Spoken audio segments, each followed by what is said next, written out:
আসছেন বাংলাদেশ জামাত ইসলামী সাগাটা উপজেলা শাখার সম্মানিত প্রশিক্ষণ সম্পাদক জনাব মাওলানা জাহিদুল ইসলাম, তাকে সংক্ষিপ্ত বক্তব্য পেশ করার জন্য বিশেষভাবে অনুরোধ করছি।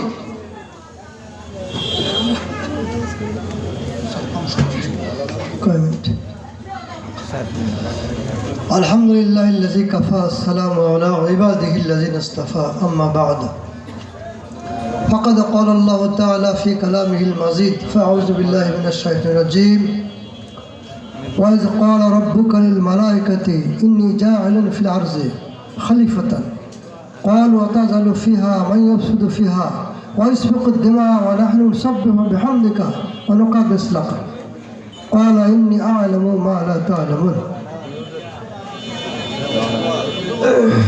صدق الله العظيم।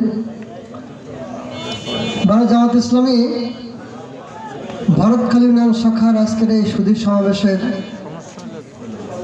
সম্মানীয় পরিচালক, সভাপতি,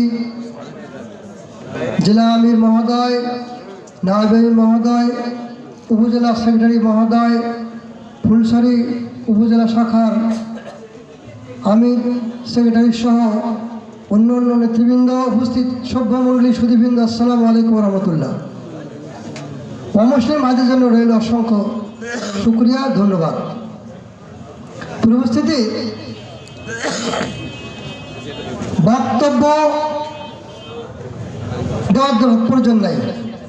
জামাত ইসলামী সম্পর্কে জানেন, তাদের ব্যাকগ্রাউন্ড কী ছিল তাও জানেন। সম্ভবত 2004 সালে আমরা এই ভরতখালীতে জামাত ইসলামের উদ্যোগে একটা জনসভা করতে চেয়েছিলাম। তৎকালীন সময়ে আওয়ামী লীগ, যুবলীগ, ছাত্রলীগরা আমাদের এই সময় এখানে করতে দেয় নাই। কথা কি মনে আছে আপনাদের? আমরা এই দ্বিতীয় স্বাধীনতার পরে আবারও সেই চত্বরে এসে সুশৃঙ্খলভাবে করতে পারতেছি, আলহামদুলিল্লাহ। সুধীমণ্ডলী, ওই যে আল্লামা ইকবালের কবিতা আছে না, ইসলাম জিন্দা হতা হয় হল কালবার কি বার, বিপর্যয়ের পর ইসলাম জিন্দা হয়। তারই কোনো একটা পাওয়া গেল কিনা? পাওয়া গেল। সুধীমণ্ডলী, জামাত ইসলামের কাজ কি সেটাই জানতে চাই। আল্লাহ রাব্বুল আলামিন আদম যখন তৈরি করলেন আদম সালামকে, তখন জান্নাতের মধ্যে রাখলেন কোথায়? জান্নাতের মধ্যে। অর্ডার সুখ শান্তি দিলেন তাকে, কিন্তু একটা অর্ডার ডিসক্রিফাই করলো, করার কারণে আল্লাহর মধ্যে তাকে নামাই দিলেন জান্নাত এই দুনিয়াতে। নামার পরে এই আদম কি খাবে, কি পড়বে, কেমনে চলবে, এটা দিস পাচ্ছিল না। আবার আদম তৈরির আগেই হযরত মুহাম্মদ আদম আলাইহিস সালামের তৈরির আগেই ফেরেশতাদের পরামর্শ দিলেন আল্লাহ রাব্বুল আলামিন, যা আমরা তোমার প্রশংসা করব, গুণগান করব, পবিত্র বর্ণ করবো, অতএব আদম তৈরির দরকার নেই।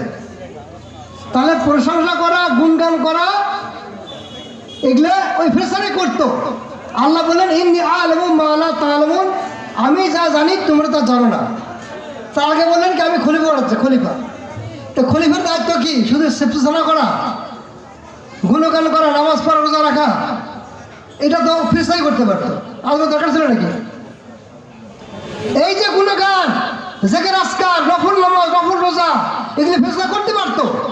আল্লাহ বললেন যে ইন্নী জাআইলুন ফিল আরদি খলিফা, আমি দুনিয়াতে খলিফা হব। খলিফার কাজ কি?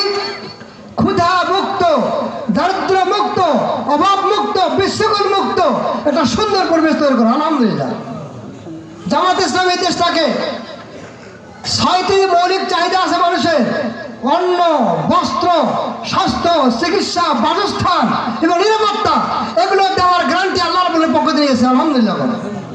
আর এটা হবে কোত্থেকে?